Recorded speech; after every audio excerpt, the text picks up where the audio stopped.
আসসালামু আলাইকুম। কেমন আছেন সবাই? আশা করছি সবাই অনেক অনেক ভালো আছেন। অনেক দিন পর আপনাদের সাথে ছোট্ট একটা ভিডিও নিয়ে আবারও হাজির হয়ে গেলাম। এই যে দেখতে পাচ্ছেন, আমি আপনাদেরকে আজকে বিফ বিরিয়ানি তৈরি করে দেখাবো। একদম সহজভাবে এবং গ্রামে সাদামাটা ভাবে আপনাদেরকে তৈরি করে দেখাবো। এই যে আমি বিফ বিরিয়ানি তৈরি করার জন্য এখানে 1 কেজি পরিমাণে গরুর মাংস নিয়ে নিলাম। আমি গরুর মাংসটাকে ভালোভাবে ধুয়ে রেখে দিয়েছি আগে থেকে। তারপর মাংসগুলাকে প্রেসার কুকারে দিয়ে দিব। এই যে আমি প্রেসার কুকারে দিয়ে দিচ্ছি। আর যার যার কাছে প্রেসার কুকার নাই তারা পাতিলের মধ্যেও রান্না করতে পারবেন। এই যে আমি এখানে সব মশলা নিয়ে নিলাম। আমি এখানে আদা বাটা, রসুন বাটা, পেঁয়াজ বাটা এবং ধনিয়ার গুঁড়া, মরিচের গুঁড়া, হলুদের গুঁড়া, জিরার গুঁড়া সবগুলা আমি এখানে একসাথে নিয়ে নিলাম। আর এর সাথে আমি দিয়ে দিব 1 কাপ পরিমাণে সয়াবিন তেল। সয়াবিন তেলটা দেওয়ার পর আমি ভালোভাবে হাত দিয়ে মেখে নিব। ভালোভাবে মেখে নিতে হবে, না হলে মাংসের গায়ে মশলাটা লাগবে না। তার জন্য ভালোভাবে হাত দিয়ে কষলিয়ে কষলিয়ে মেখে নিতে হবে। প্রেসার কুকারে যেহেতু আমরা মাংসটা দিচ্ছি, আমরা নাড়াচাড়া করতে পারবো না, তার জন্য ভালোভাবে মেখে নিলেই ভালো হয়। এই যে আমি এর সাথে দিয়ে দিব একটা বিরিয়ানি মশলার প্যাকেট। এর সাথে যেহেতু এলাচ, তেজপাতা সবগুলো থাকে, তার জন্য আমি এক্সট্রা করে কোনো দারচিনি বা এলাচ, তেজপাতা আমি কোনো কিছু অ্যাড করি নাই। মশলাটা দেওয়ার পরে আবারও ভালোভাবে মেখে নিতে হবে। এই যে আমি হাত দিয়ে ভালোভাবে মেখে নিচ্ছি। হাত দিয়ে মেখে নিলে ভালোভাবে মাংসের গায়ে মশলাটা লেগে থাকে।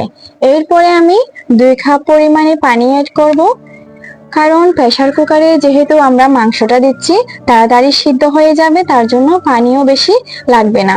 আর যে পরিমাণ মাংস নেন বা যে পরিমাণে বিরিয়ানি রান্না করেন সেই পরিমাণ অনুযায়ী আপনারা পানিটা এড করবেন। এই যে আমি চুলার মধ্যে দিয়ে দিলাম। প্রায় আমার মাংসটা হয়ে এসেছে, প্রায় 3/4 শিশি অলরেডি দিয়ে গেছে। আমি এরপরে একটা চুলার মধ্যে পাতিল বসিয়ে দিব চালগুলা বেজে নেওয়ার জন্য।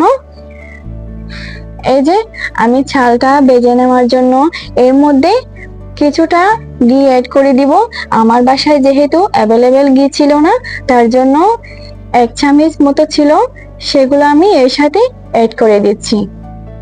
যেহেতু আমরা গ্রামের সাদামাটা মানুষ, আমাদের ঘরে সবসময় ঘি থাকে না। তারপরে আমি দিয়ে দিলাম সয়াবিন তেল। সয়াবিন তেল দিয়ে আমি ঘির সাথে অ্যাড করে মিক্স করে এগুলাকে তারপরে আমি চালগুলা ভেজে নিব। এই পর্যায়ে আমি চুলার আঁচটা একদম লো হিটে করে নিব। তারপর আমি এর মধ্যে চাল দিয়ে দিলাম। চালগুলো আমি আগে থেকে ধুয়ে রেখেছিলাম। আমি এর সাথে চিকন চাল আর আমরা রেগুলার যে চালগুলা খাই, আতপ চাল, যে চাল খান না কেন সেই চালই অ্যাড করতে পারবেন। আমি এখানে মিক্স করে 1 কেজি পরিমাণে চাল অ্যাড করেছি। তারপরে আমি চালগুলা দেওয়ার পরে ভালোভাবে নেড়ে ছেড়ে ভেজে নিচ্ছি, যাতে চালগুলা ভালোভাবে ভাজা হয়ে যায়।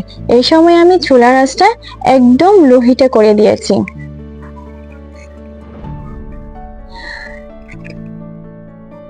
এই যে তারপরে আমি পানি অ্যাড করে দিব চালের সাথে।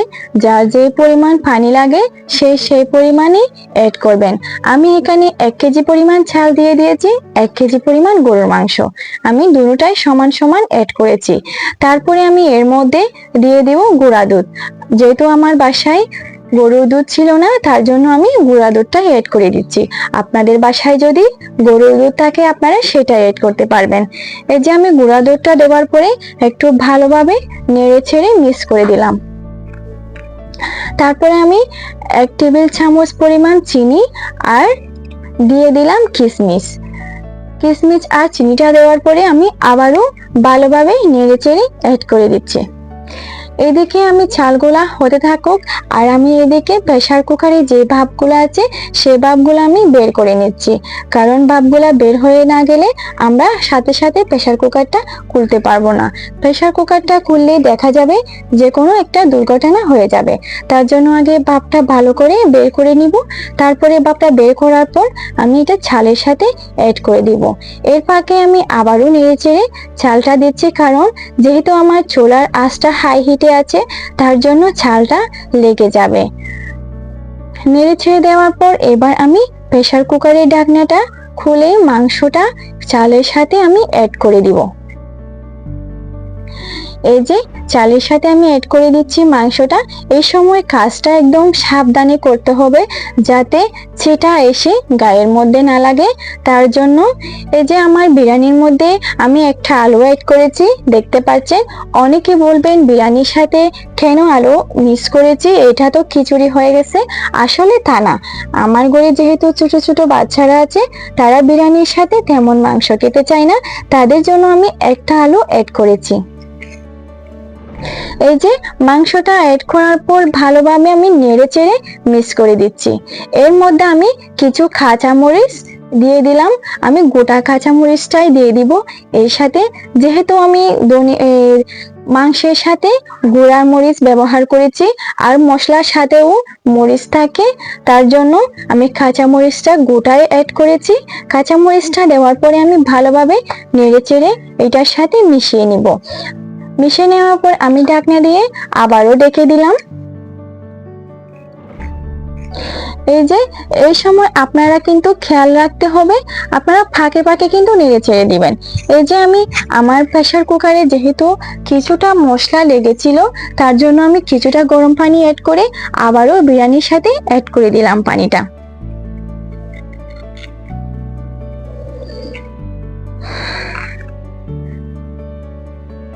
দেখতে পাচ্ছেন এই সময় কিন্তু আমি চুলার আঁচটা খুবই হাই হিটে রেখেছি।